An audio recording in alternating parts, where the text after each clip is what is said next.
आज प्रभू रामचंद्रांच्या मूर्तीचं प्राण प्रतिष्ठापना आहे। अनेक वर्षाच्या न्यायालयीन लढाईनंतर राम जन्मभूमीत आज राम मंदिर उभारलंय आणि त्यानंतर आज मोठा हा इव्हेंट पार पडतोय। यासाठी बोलण्यासाठी आपल्यासोबत ज्येष्ठ विधिज्ञ उज्ज्वल निकम सर आहेत। सर, राम राम। सियापती प्रभू श्री राम की जय। काय भावना आहेत? आज आपण या समारोहाला निघालेला आहात। मला दोन गोष्टी करता आज विशेष आनंद होतोय, कारण लहानपणापासून आईकडून प्रभू रामचंद्राच्या अनेक गोष्टी ऐकल्यात।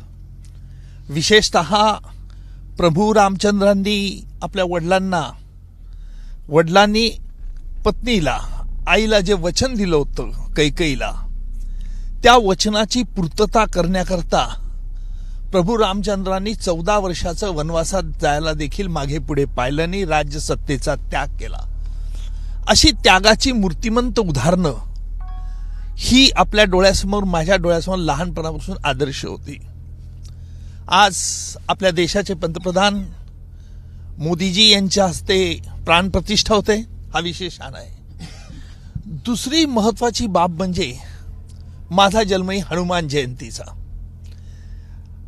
लहानपणापासून मी रामाचा परम भक्त।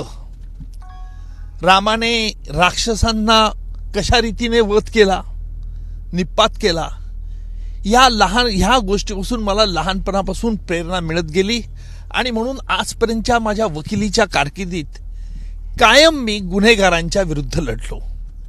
त्या प्रभू रामचंद्राचं आज दर्शन, प्राणप्रतिष्ठा सोहळ्याला आनंद।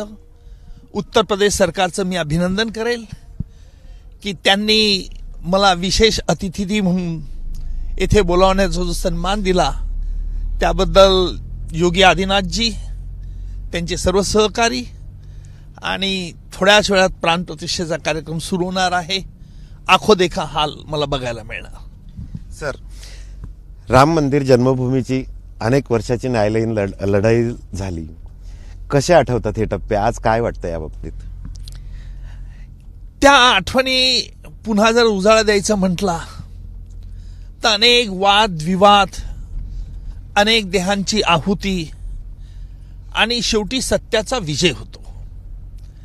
ही गोष्ट आपल्याला इतिहासकारापासून माहिती आहे आणि प्रभू रामचंद्राच्या वतीने प्रभू रामचंद्राच्या अनेक गोष्टी ऐकलेल्या आहेत। राम खरं म्हणजे आपल्या हृदयातलं आहे। आपण रामाला देखील एकेरी या नावाने संबोधतो, कारण जे प्रियजन असतात त्यांचा नेहमीच एकेरी नावाने उल्लेख केला जातो। त्यामुळे अहो राम म्हणत नाही, हे राम, हे फार महत्वाचं आहे।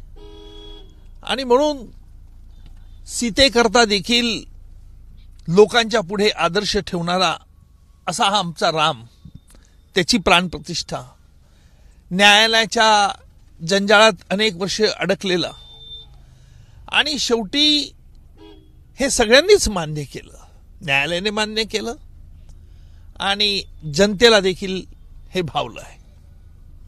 प्रभू रामचंद्र हे सर्वांना न्याय समान द्यायचे। त्यांच्या काळात आजही म्हटलं जातं की रामाचं राज्य यायला पाहिजे। न्यायालयीन व्यवस्थेत तसं होतंय आज? आहेत। न्यायालयात देखील काही रामशास्त्री प्रभूने, श्रीराम प्रभूंनी जी न्यायाची संकल्पना रूढ केली होती, जी मांडली होती, त्याचा आदर्श घेणारा देखील न्यायाधीश आपल्या न्यायव्यवस्थेत आहे। ज्या वेळेला आम्ही पाकिस्तानमध्ये गेलो होतो, कसाबला फाशी दिल्यानंतर भारत सरकारचे आम्ही 4 लोक गेलो होतो, त्यावेळी देखील मला एक प्रकर्षाने आम्ही पाकिस्तानच्या सर्वोच्च न्यायालयाचे अटॉर्नी जनरल यांना भेटलो होतो। भारत सरकारचे आम्ही 4 शिष्टमंडळ गेलो होतो। त्यावेळेला तिथे आम्हाला जेव्हा अटॉर्नी जनरलने आम्हाला सांगितलं की आम्ही भारताच्या न्यायालयाचे जे न्यायनिवाडे ते फॉलो करतो, म्हणजे आजही आपल्या शत्रू राष्ट्रात देखील आपले न्यायनिवाडे फॉलो केले जातात, ही माझ्या दृष्टिकोनातून अभिमानाची गोष्ट आहे।